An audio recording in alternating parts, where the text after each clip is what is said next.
our weekly stroll through everything sales.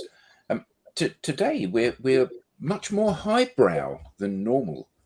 We're lucky enough to have Dr. Grant Van Ulbrich with us, uh, and he's going to chat to us about why. Andy, how lovely to see you. Go on, Tim. Go on, Tim. I'm dying to say something. We were highbrow for a moment, weren't we? And then all of a sudden, in the immortal words of George Bush, ladies and gentlemen, I'm here. Yes, and have you ever wondered why, when you're undergoing some sort of transformation in your business, why 9 times out of 10 it doesn't work? Why 9 times out of 10, where you as a leader are trying to enforce change on an organization, there are your 7 horsemen of the apocalypse that change with you, but then everybody else are laggards or don't want to change or seem to put the brakes on or put up barriers. Well, there's a very good reason for that. So today we're going to hear some of the ways that you can start to sort out these problems from Dr. Grant Van Ulbrich. But first of all, let's have some intros. Tim. Hi, I'm Tim Hughes. I'm the CEO and co-founder of DLA Ignite and the author of the book Social Selling Techniques to Influence Buyers and Changemakers. Alex. Good morning, all. Alex Abbott, founder of Sapiro, proud partner of, or I should say, exultant partner of DLA Ignite, fellow of the Institute of Sales Professionals, and new fan of Dr. Grant Van Ulbrich and his book, Transforming Sales Management. Andy. Just general good-looking bloke. To hear Dr. Grant. I've arrived thinking he should have a white cat because he's like Dr. Grant sounds like a Bond villain, and hopefully we're going to get a little insight into what the next Bond film's going to be. Myself, Adam Gray, co-founder of DLA Ignite with Tim, my business partner, and saving the best till last, like a fine wine. Dr. Grant Van Ulbrich, please introduce yourself. Honestly, I don't know who any of you are. I was just trolling LinkedIn this morning and on this show, so it's nice to see you. No, but in all candor, I'm Dr. Grant Van Ulbrich. Andy and I go way back, so it's good to see you again this morning. And I'm excited to be here to share all things sales and sales transformation with you all. It's an honor. Fantastic. So my in my intro, I said one of the things that we will all have come up against in our careers is that a transformation or a change is forced upon us in our working lives, and either it aligns with our view of the world, in which case we're for it, or it doesn't, in which case we are genuinely scared in some instances. And that fear of the change may manifest itself as us being scared and not enjoying what it is we're doing, or it might manifest itself in terms of us trying to put up barriers to stop that change from happening because we feel threatened by it. Now, this has always been a problem because I think in organizations, change has been a strategic initiative which has been taken on by the leadership team. And they've said, right, we're all marching in this direction, and then off we march, except we don't all march off. Oh, hello, Andy. Nice to see you.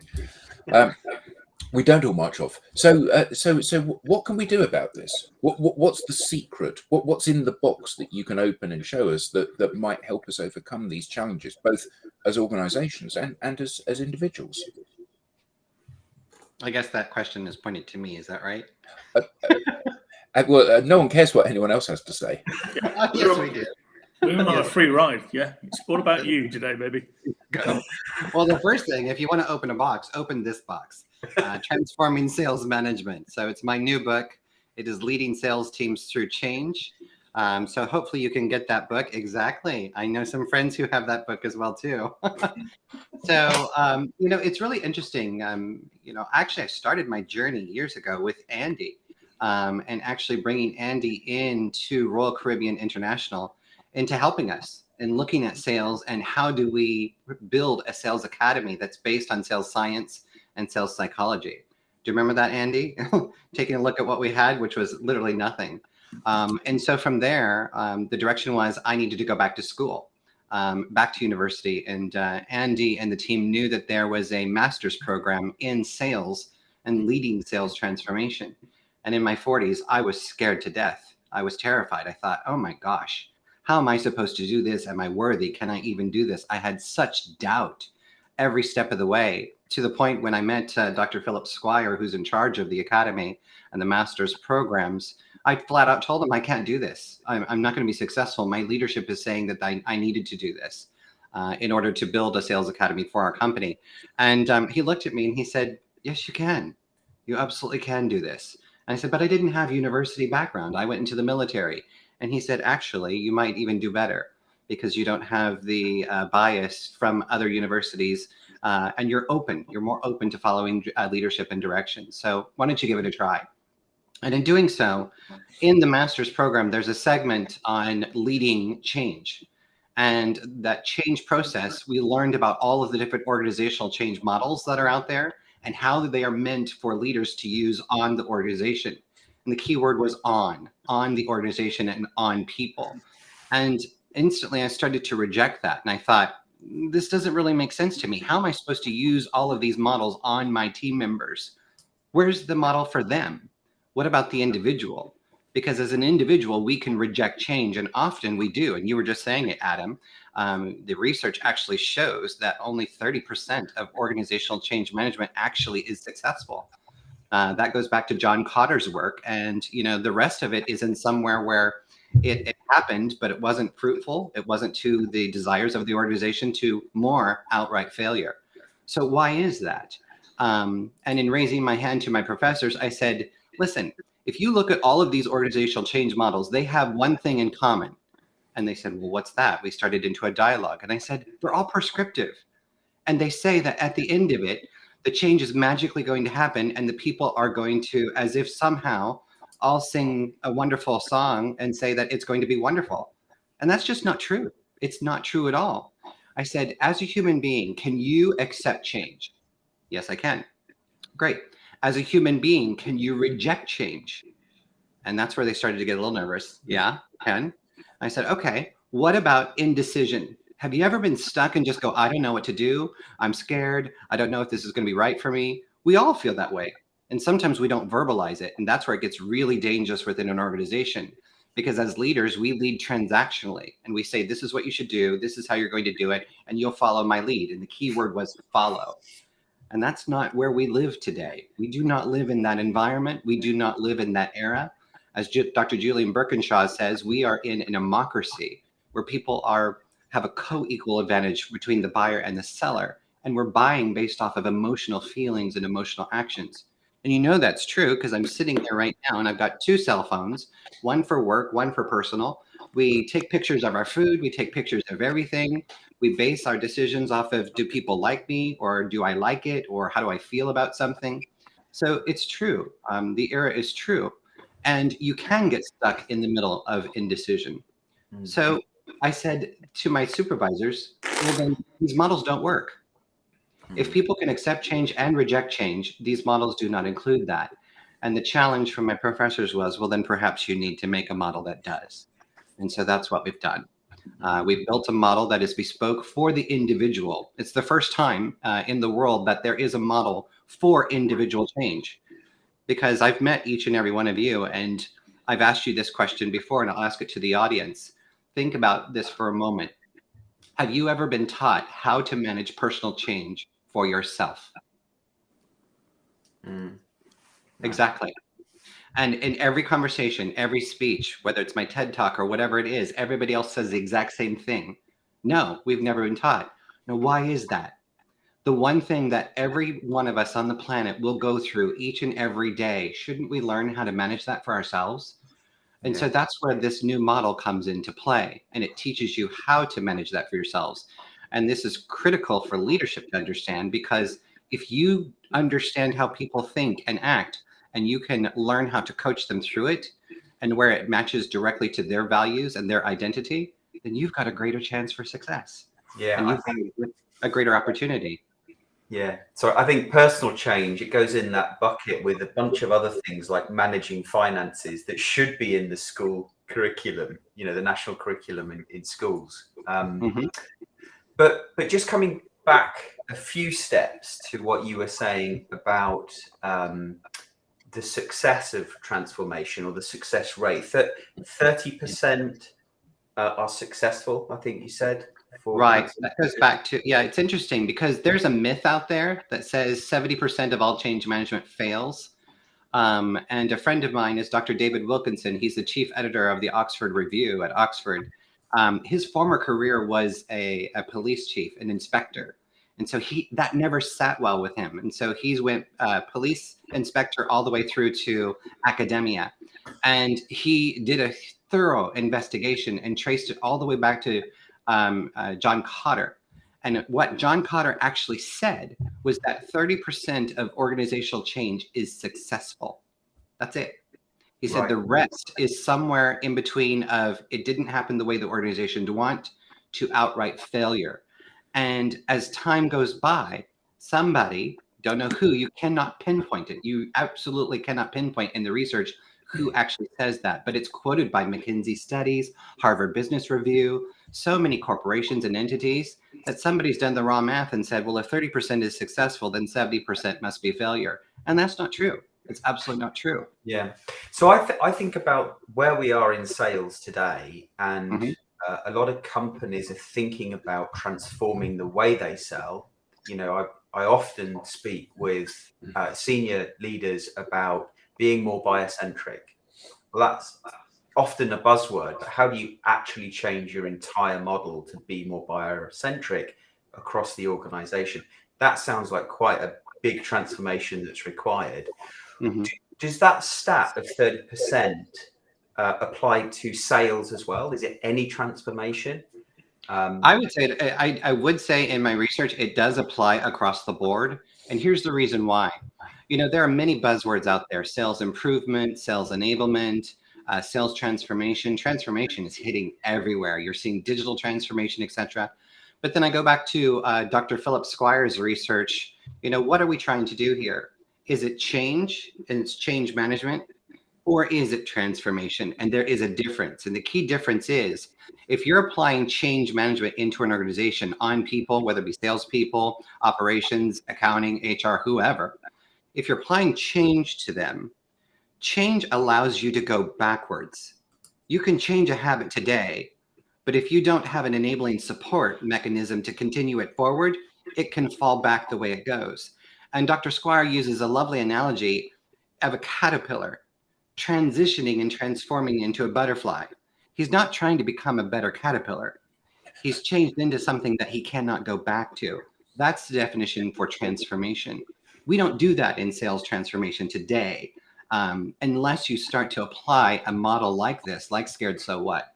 You've got to include the individual in the change process.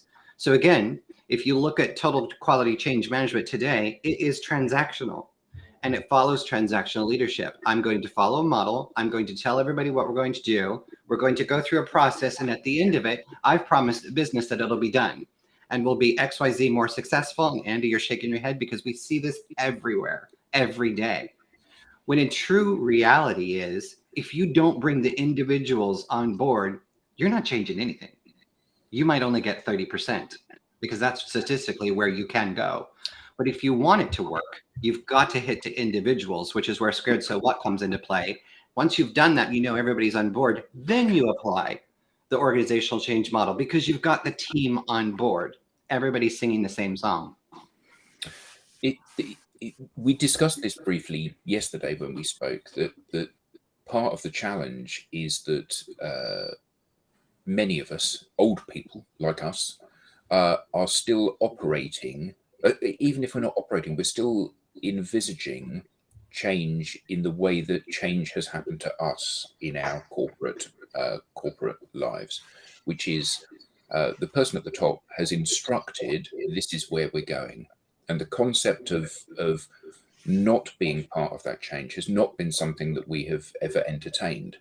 I mean, we haven't been part of the change sometimes because we've not bought into it and we've not wanted to change. But the idea of verbalizing that and putting our hand up and saying, no, I don't accept this change, is completely alien to us. And I think that the overwhelming majority of organizations are managed in exactly that fashion, aren't they? I'm in charge. I'm the captain of this ship. I will chart a course and you guys will come with me on that particular journey.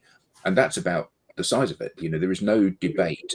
There is no checking in with me to be sure that I'm comfortable with making that transition.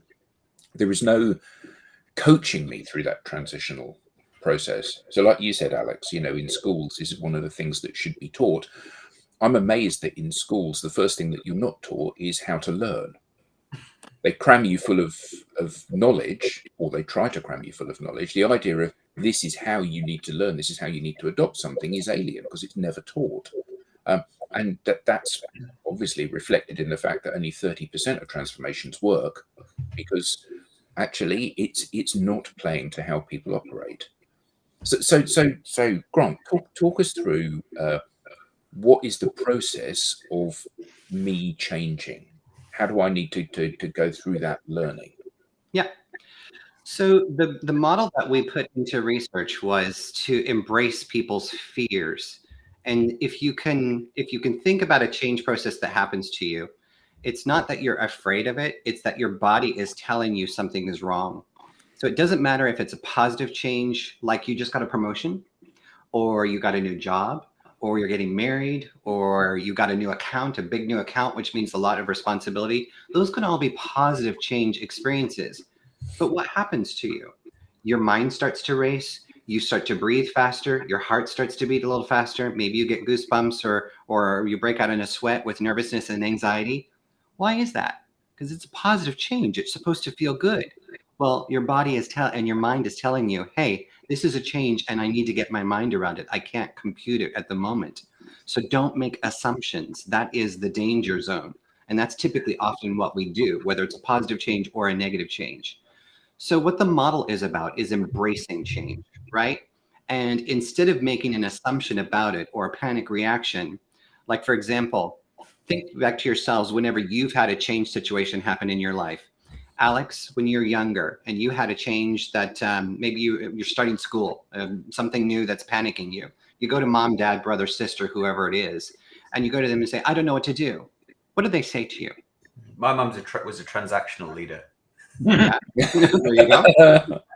Did she just say, just get on with it? Get on with it, Alex. Yeah, exactly. And that's common because our parents, our supervisors, our teachers, our professors, they haven't learned how to manage personal change for themselves. So the best they can offer you is a platitude that says, hey, you'll be fine. But it doesn't make you feel good. And your mind and your body is saying that. So you go away stuck in assumptions of what you can do. So the model is scared, so what?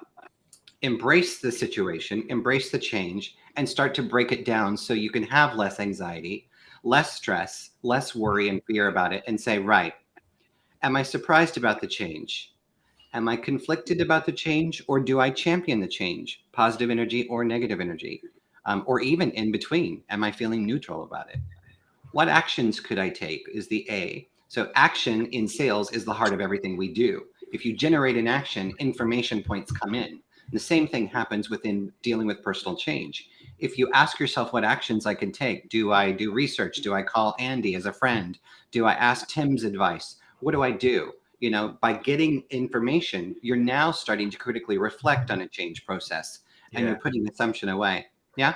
So you can certainly call me, but I'm not probably going to answer because exactly. So I love that. And I think if it's driven by the individual, they're making the choice based on, they're making the choice of which actions to take based on their feelings, their emotion. Fantastic.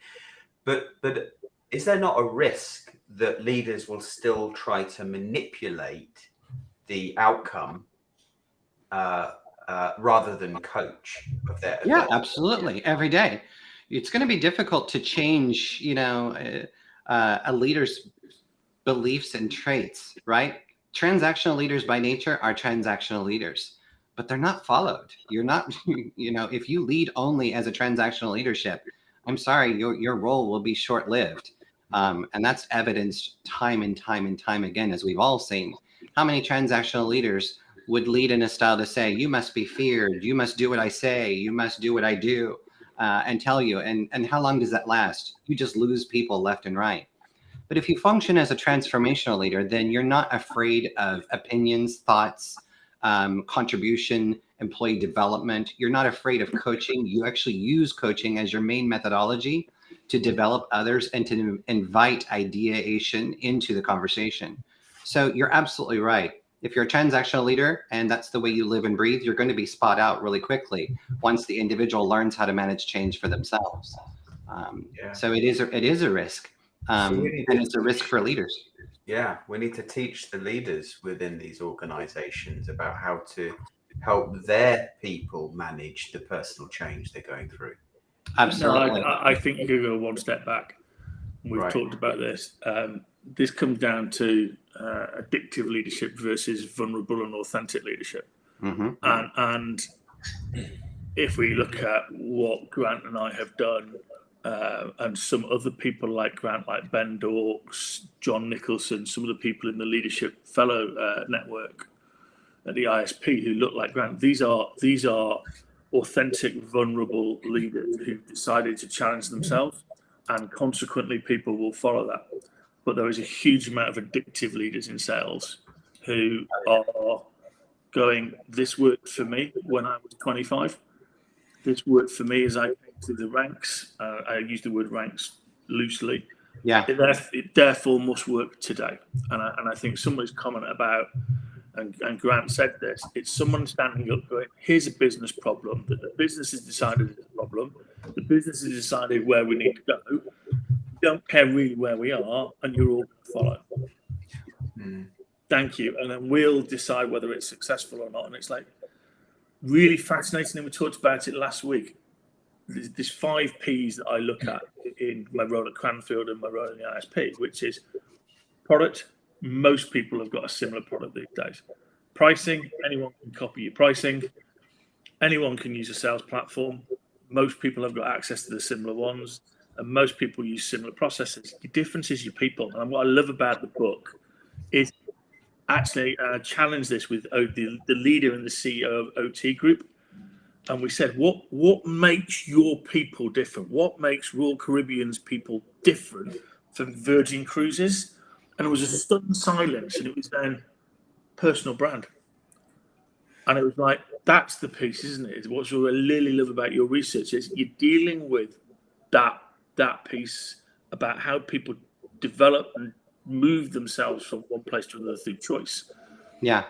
I think a risk we have, and I'd be fascinated on your views, is we did it last week, the week before. We Googled around and went, how many sales and marketing roles are there in the UK in B2B? And it's fallen off a cliff this year by 100,000.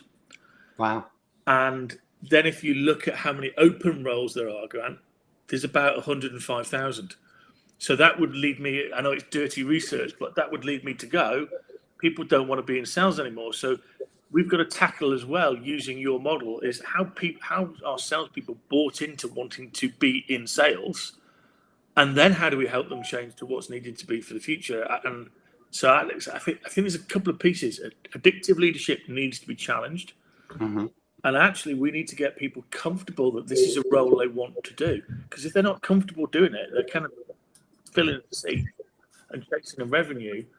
Then actually they're never going to change. They're just going to elect to go somewhere else anyway because they're doing it in the part-time. And yet, this is a wonderful career. It's a wonderful role. Yeah. It is when it works properly. And I think that's one of the fundamental challenges, isn't it? And we've seen that with Jordan, who was a guest a few weeks ago on here. And his change in behavior transformed his relationship with his role in sales. Previously it was an abusive relationship. He would spend all of his time cold outreaching to people and they didn't want to have a conversation with him. So he was having one meeting a week with somebody that was reticent about having a conversation. Then he changed what he did, and it was transformed from one meeting a week to 20 meetings a week. And all of a sudden he's loving his job because he's talking to a bunch of people every week that really want to talk to him. So he went from from literally hating to literally loving his job and looking forward to going to work each day. And I think that it is a wonderful career, but only if people are seeing the upside of it.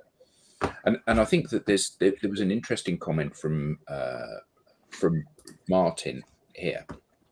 If you understand, you do not need to learn.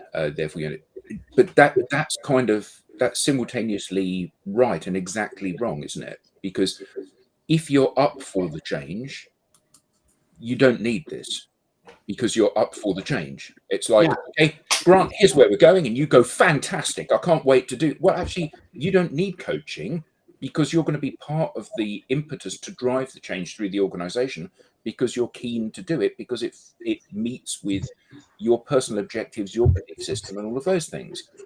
The challenge is everybody who doesn't feel that way, people who are scared, people who are reticent, people who are anti that change. I would agree with that to a point, Adam. You're absolutely right. You can have change adopters, people that are championing the change and that they agree with it. So if I go through Scared So What, they've made a favorable decision. They're on board. So they've looked at their feelings, the side of that, and they say, yes, I'm on board. I'm championing the change. But you still have a so what? And that's where we often miss within leadership and miss in organizations. And if you use organizational change management models, there is no so what. So I would say for the people who do champion it, all right, so what is your plan? And this is where business strategy coming in to build a so what plan is so critical. What is your strategy? What are your options? What's your way forward? Do you have hope or know how? What actions will you take? And how do you ensure you take ownership? So it's great if I'm championing change, but I still need to have a well thought out critical reflection session to say, what is my plan of action to carry this through for me personally? Because if I'm for the change and Andy's my boss and Andy's wonderful, and I do love Andy, really, not just for the show, but 150 million people on LinkedIn, and one of them loves him, so that's good. There you go. There, just one. Well, it's got to be there. He paid me. But if Andy's my supervisor, so if Andy's my supervisor and I'm on board the change, but I don't know how I'm going to do it, then I go back into a danger zone of, well, Andy's going to tell me how to do it. And now I'm back in transactional leadership. And that's not where you want to be. You want to be able to have critical thought for yourself, take ownership. To Alex's point, that's what coaching does. And Scared So What is that personal coach to say, how am I going to do this? And then once I have my so what plan, I can share that with Andy and say, this is what I'm thinking. Are we aligned? Andy in tune can come back as a transformational coaching leader and say, right, that looks great. What will you do? How will you do that? Can you do that? Empowering me. You see the difference there? That piece is missing in typical leadership today. So I've whilst we've all been talking, I've been looking at each of our LinkedIn profiles, and I've been seeing how many people are viewing this, and there's a lot of people watching today. Clearly, you're a bit of a rock star, Grant. So there's loads of people have tuned in. I think it's your TV. But my point is, some of those people are going to be sales leaders. They're going to have a team, and the team will have to implement some change. You know, our conversations with every single organization that we have spoken to in the last 18 months has said pipeline is a big issue. So these organizations and the leaders that are on this stream will be thinking to themselves, how can I take my valuable individuals in my team on the journey that they're going to need to go on? Some of them will be implementing social selling. Some of them will be implementing other sales methodologies, or reconfiguring the team, or deciding on a different go-to-market, or whatever their strategy is. Be that strategy right or wrong, there will be a change process that those people will have to go through. So what can they do when they end this stream and they go out on a Tuesday morning into their organization? What can they start to do differently, which is likely to increase their chances of taking people on the journey rather than alienating those valuable people in the organization? Yeah. Well, actually, what I would say to them is there is a tool that they can actually take and apply today. Absolutely today. As soon as we hang up this call, they can do it and start it. But I would encourage each and every one of you listening to this show today, if you are a leader in sales, as Andy says, you have got to learn how to be transformational and lead in a way that employs coaching, development, and fosters an open relationship that expresses vulnerability. That's okay. Throw away the old school machoism of I can't show my feelings. It doesn't work anymore. It's gone. We're not in 1980. We don't live in the consultative sales techniques, tips and trips to overcome objections and close sales. We live in a democracy, and people don't want you to close them. That's just not where we live. And employees don't want to be told what to do. So therefore, you need to get on board with the employees of today, or you might need to find another career. But there is a true tool that can help you do that. And it is called Scared So What. It is in the book, but you can actually download the app. So it's available on the Apple Store or Android, Scared So What. And it is the first tool to manage personal change in the palm of your hand. So when you download that app, you will learn what is personal change. And you as a leader need to do this yourself. You need to learn how to lead and how to coach towards this. But as Alex said, you can take a quiz anytime, day or night, wherever you are, and it will show you visually your results of how you're feeling. And when you click on each one of those results, it actually deep dives in and tells you exactly what your scores mean. From there, you can make your own so what plan, which is what you really want people to be doing. Embrace their feelings, stop assumption, make an informed decision, and then make a plan. So digitally, they can build their own so what plan. What's their strategy, options, way forward, hope, actions, and how they're going to take ownership. And you as a leader can see that, and you can start to foster coaching conversations with your team members. So it doesn't matter what change process is happening, what sales pipeline or problem or situation you're having. If you're not leading as a transformational leader, embracing vulnerability, coaching, and empathy and care, then you're going to get left behind. So take this new model, download it. It's free for individuals to use. If you want it in your organization, talk to me. We'll get it in your organization. I'm starting to give it into universities as well. So we want the world to be able to take this and learn it so that we can have a new generation. As Andy said, if you've got 100,000 people losing jobs, but you have 100,000 jobs available, there's a communication problem and there's a translation problem. Sales is a wonderful career pipeline. But again, too many of my fellow brethren my age and up are of the opinion that I have to tell you what to do. Those days are gone. You need to embrace change. They are gone. But and I completely agree with everything you said. I do think, though, that there will be lots of sales leaders out there that come from that macho world of sales. You know, sales is about closing. I'm very prescriptive. I'm going to tell you what to do. You, Grant, are going to go and close that piece of business because we need that piece of business. And there are lots of sales leaders that operate in that way. And for you to say to them, not you, I mean, for one to say to them, you need to embrace your feelings. You need to be, it's like you might as well be speaking to them in Latin. So, but from having looked at the app and the methodology, even if they personally do not buy into the fact that they have to be all touchy-feely and gentle with their employees and their team, they can still use this as an empowerment technique to encourage their team to be more likely to come on the journey with them, can't they? Absolutely. And you know, we had a conversation yesterday. Whatever is done inside the app is confidential. People's journey is personal. It is theirs, and you have to respect that boundary. But you can also encourage them to think and critically think and reflect on change that's happening, and how can they learn to develop and grow for themselves. So as a leader, as a sales leader, yes, you've got to be transactional, and there are times and moments where you have to be, but that can't be your full encapsulating leadership style. It needs to be flexible. It needs to be vulnerable. It has to have some agility so that you can support today's modern salesperson. And in doing so, you don't have to step outside of your comfort zone. It's interesting, when we did the research on Scared So What across Europe, Middle East, and Africa, all around the world, realistically, we asked people in a surveys, we said, how many of you, what percentage of you would use the scared versus what percentage of you would use the so what only? And it was right down the middle. 50% of them said, I really am interested in focusing on my feelings and learning how to manage change that way. And the other half said, I don't care about feelings. I want to get on with it. I want to build my own plan and learn how to do that. So there's individualistic styles of leadership, which is perfect. But then we asked them, we said, how many of you, what percentage believe that both should be used? And it was 96% said that both should be utilized.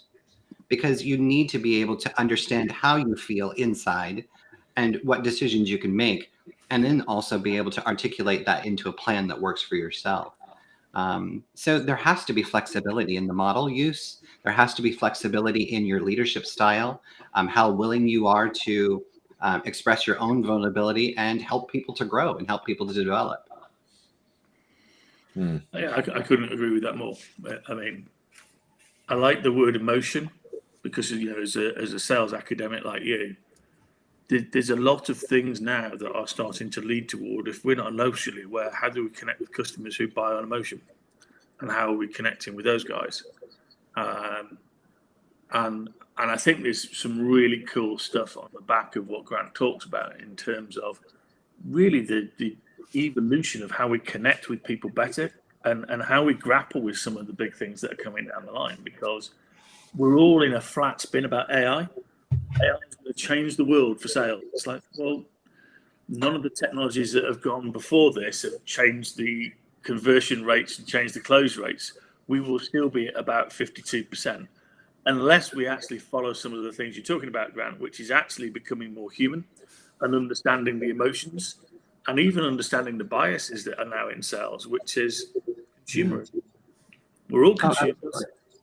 You know, I would love to do some work with you about some of the buyers within rural Caribbean and actually see about them, because I don't think that they can change their consumer bias when they walk in and start procuring things on behalf of your company. And yet sellers probably don't know that. And I love that. And that we actually, and as you know, you are a part of it. Back when I was in the master's program with Dr. Philip Squire's work on the sales mindsets and the positive mindsets in psychology and the way people want to be sold to, we actually, I challenged it. I challenged all of that learning as well. And my supervisor said, let's hire an outside consultancy to actually go interview our customers. What a shocker. How do you put up money and funding to go blindly interview your B2B customers? And we did that. We invited 160 Europe, Middle East, and Africa travel agents to participate in an external survey to find out how they liked our sales approach. And did it match with Dr. Squire's research, global research, that less than 10% of salespeople are effective at their jobs? I just thought there's just no way that's possible. Well, surprise, their unbiased on video camera interviews said that less than 10% of salespeople are effective at their jobs, even in our ways, which is why we worked with Andy and Consalia to build out, well, what is the way we should be selling in today's democracy, in the positive mindsets that customers want to be sold to. And I want to touch on a comment over here as well too. Mike Stoner, thank you so very much for this comment. And maybe I'm reading this or interpreting it wrong, but very Western individual advice. I love that. As you can probably hear in my accent, I am from America, born and raised in Kansas, but I left at about 16.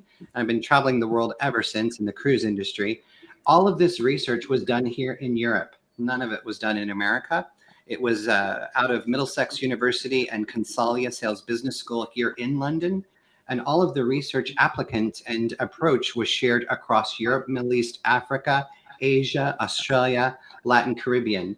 And we actually touched on America very last. So it's been about 5 years of global research applying this methodology. So it truly is global, and it applies across multiple countries and generations. People haven't been taught how to manage change for themselves. So if we can learn this today and we can start to lead vulnerably and transformationally, we have a greater propensity for change success.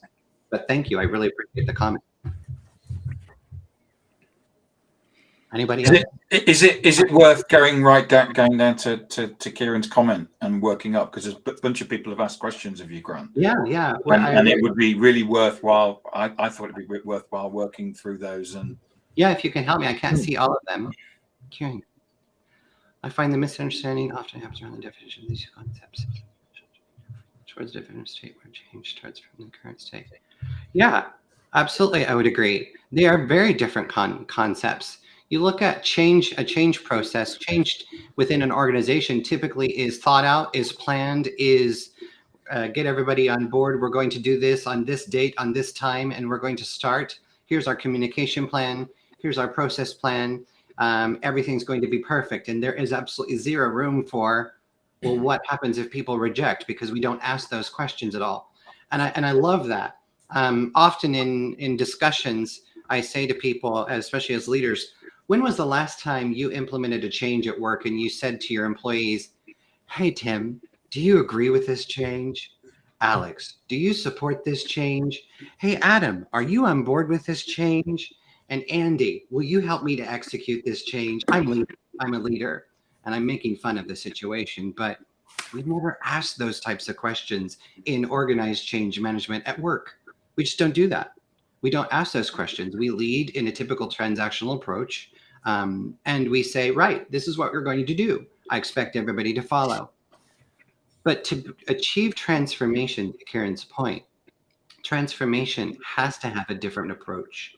And it has to say, right, how do we go from where we are today to a whole new approach and a new different venue? And we are not going back.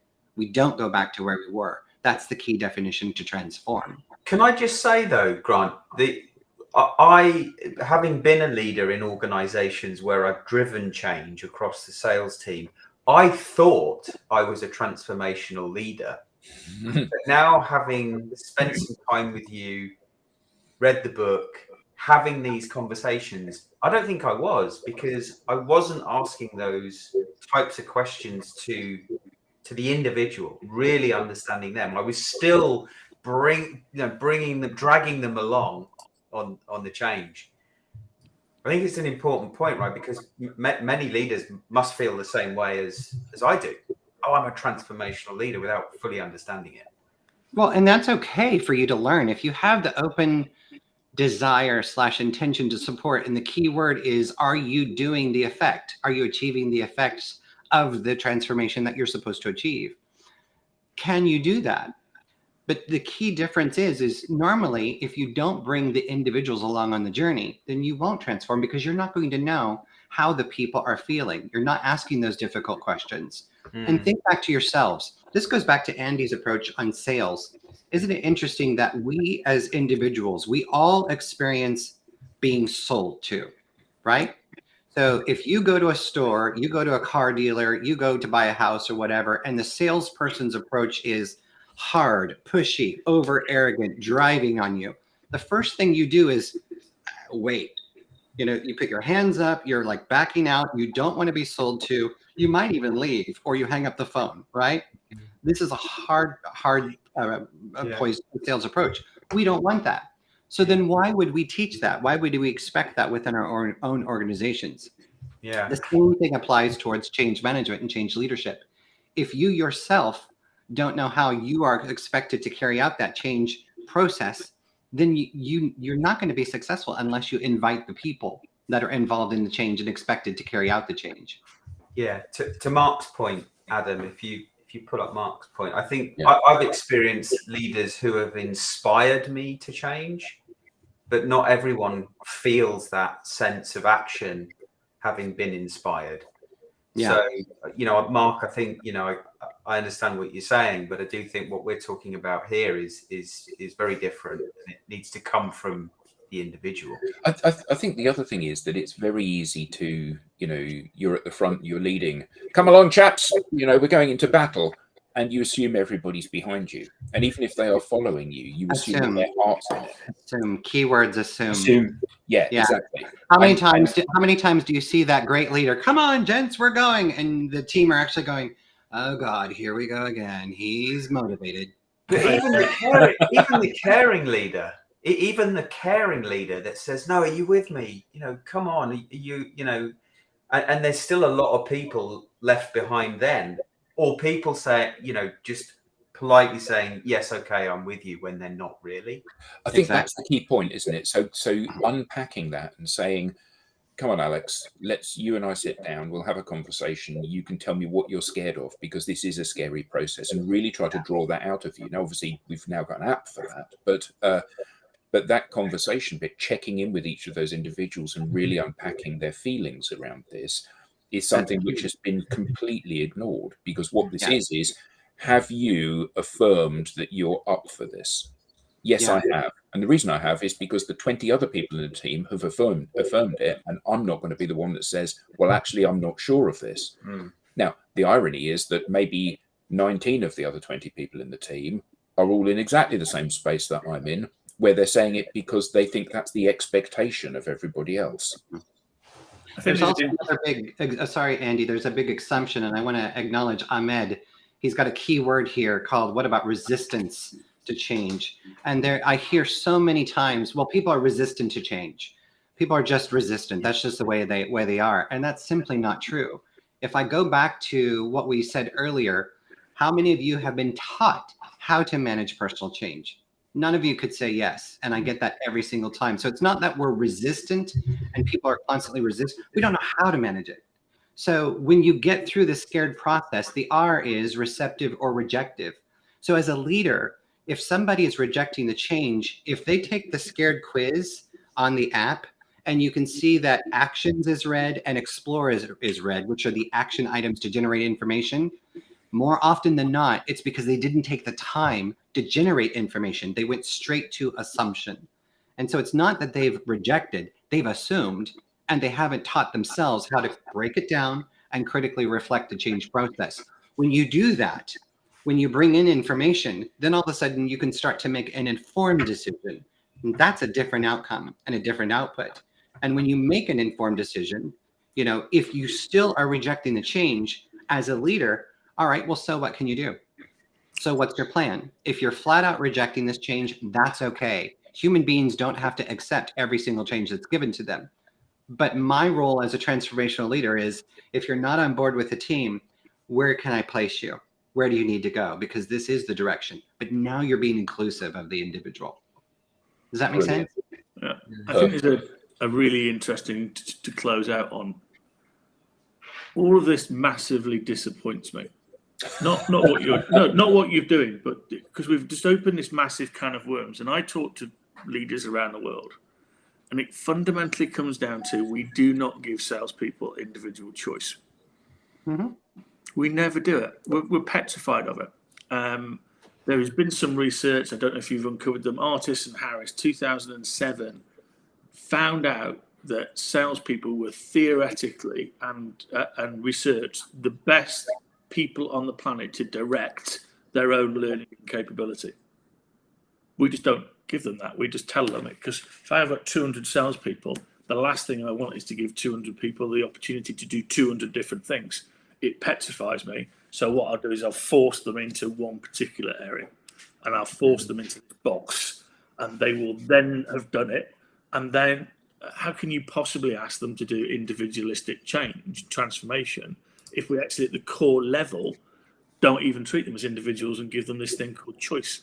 Because adults respond firstly, absolutely brilliantly, to choice. And we don't do it.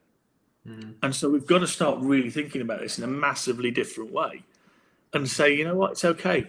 Because actually, if you found a salesperson doing the app at their desk, a lot of leaders would go, no, don't worry about that.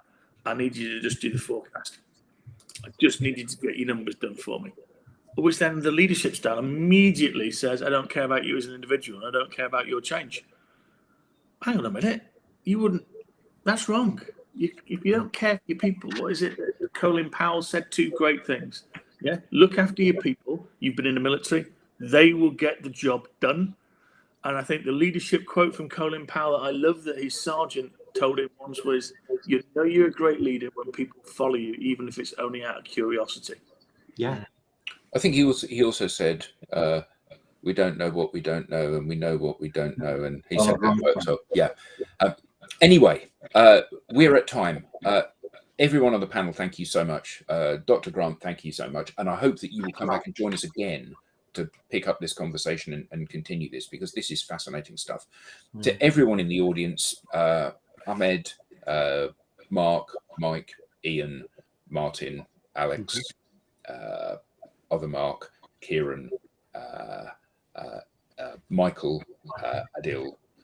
Thank you all so much for your questions and comments. Absolutely fantastic. For those of you who are in UK or west of here time, we will be coming back on for our first ever SalesTV in America later today. So I hope you can join us for that. And everyone in America, I hope you can join us for that as well. In the meantime, and until next week, thank you all very much indeed, and we'll see you soon.